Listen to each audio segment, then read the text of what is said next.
All right. Hello, everybody. I'm going first. I'm Simon. I'm one of the students at UC Berkeley and one of the co-leaders of the vLLM project. And we're quite excited to talk to you about vLLM a little bit today. And fundamentally, vLLM is an inference engine where we focus on taking open source large language model and run it as efficiently as possible on data center hardware. And we see it as an ecosystem of model, accelerators, and frameworks. So on the left figure, you can see where we support upcoming as well as proprietary large language models wherever you can get them. And then we run those models efficiently on different kinds of hardware heterogeneity. And this really helps us leverage PyTorch to be able to do that. I'll say that a little bit later. On the other side, we also is a whole ecosystem of framework. We're welcoming TorchForge as this week, but also you can see that vLLM is being used as a default inference engine of many, many RL framework to come. And speaking of our relationship with PyTorch, ever since about a year ago or two, like vLLM started building on top of PyTorch. But then, since a year ago, we start to work very closely with the PyTorch team, where we start to look at different individual Torch 2.0 features, such as Torch Compile, Flex Attention, Torch AL. And this really becomes a relationship where, on the one side, vLLM enhance PyTorch core feature functionality. We test them at extreme scale. And then on the other side, PyTorch native feature accelerate vLLM's development process.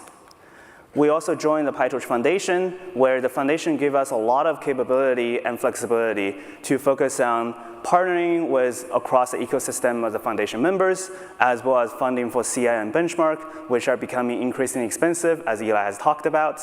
And then focus on collaborating on marketing and getting more and more people to understand what is vLLM about and how can it be used in the broader ecosystem. And then finally, Foundation sets the target as well as the procedure for open governance to make sure that we're following the best practices to allow everyone to see how this open source project is governed, as well as how do you gradually start contributing, becoming a committer, and being more and more involved. And then just to talk a little bit about what's more to come, vLLM's goal is to double down on the easiest to use and best performing inference engine and serving system. We're going to continue to focus on this as we're going to support more and more models modality where you're going to be able to leverage the frontier of AI, as well as making sure that you can run it at extremely large cluster scale. And with that, continue to focus on accuracy and performance that both of these will be able to get the best out of the model on your data center hardware. We're focusing on integrating more and more RL framework so that you are not just using it as an inference engine for drop-in endpoint serving, but also being deeply integrated into this largely compute-intensive, inference-intensive use cases. We are continuing to expand on frontier models and accelerators. That includes, for example, from the NVIDIA side will be the NVL72 system, AMD 355 and coming up, as well as a variety of accelerators that recently are adding support for PyTorch. And finally, vLLM, again, as I mentioned, it is a system where we focus heavily on ecosystem. It is an ecosystem of model, hardware, and frameworks. And coming up, you'll see more and more announcements related to vLLM and PyTorch along with everything else. Thank you so much. And now I'll hand it off to Tunji.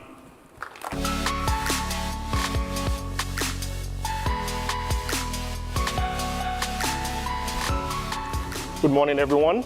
Thank you for coming to listen to Deepspeed.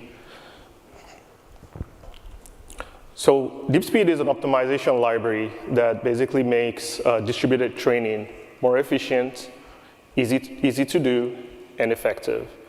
And this means that if you're training your workloads on a single GPU or up to 100,000 GPUs, Deepspeed will give you high performance.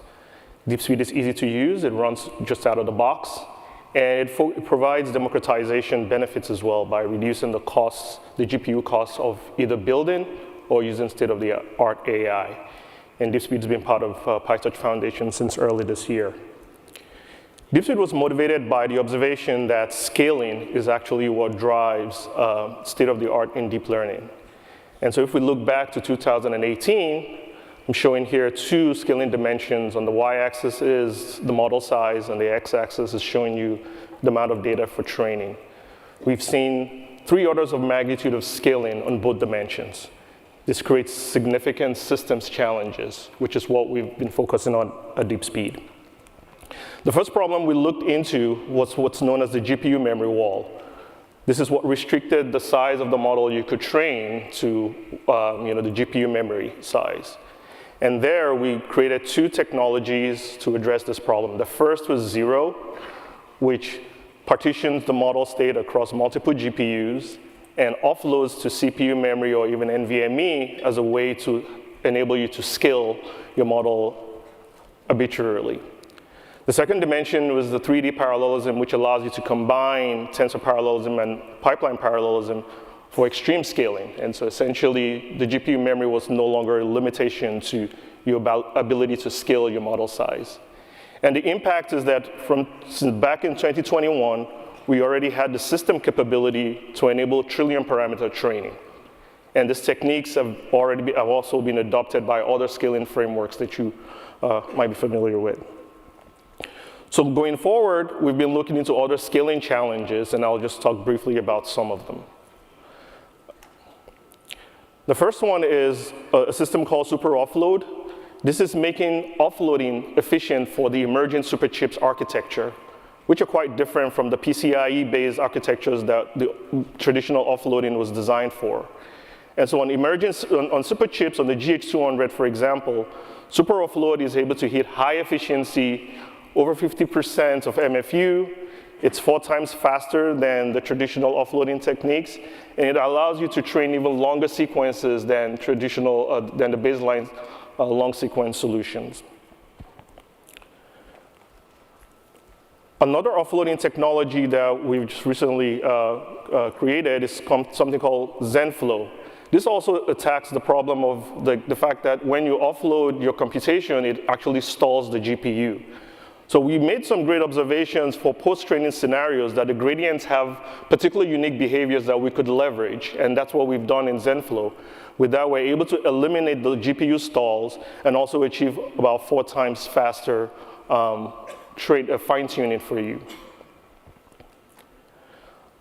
Another challenge we've focused on is integrating parallelism techniques. This can be very tedious to integrate, like things like tensor parallel, pipeline parallel, and it can also be challenging to tune for efficiency.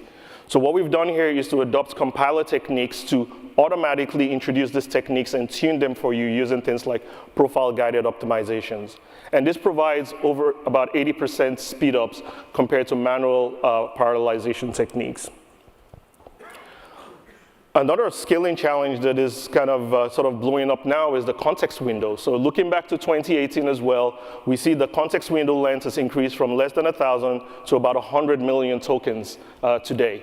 And our solution to this is something called the Arctic long sequence training, which uses advanced sequence tiling and parallelism techniques in order to scalably provide you to support larger contexts. So for example, on a single H100, we can support 500,000 tokens for your training.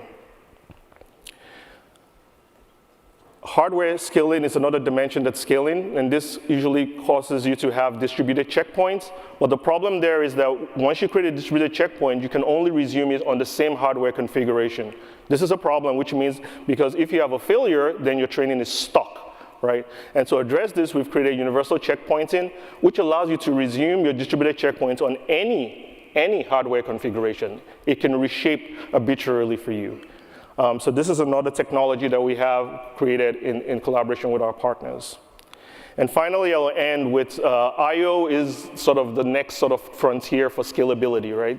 We've done a great job with optimizing for compute, for memory, and now I/O is emerging as the big bottleneck. And there we have a technology called Deep NVMe, where we are leveraging the innovations in the storage technology, such as NVMEs and NVIDIA GPU Direct Storage, to give you more efficient I/O. So for example, we can checkpoint up to 20 times faster than the baseline today. And we can also do offloading for inference much more efficiently.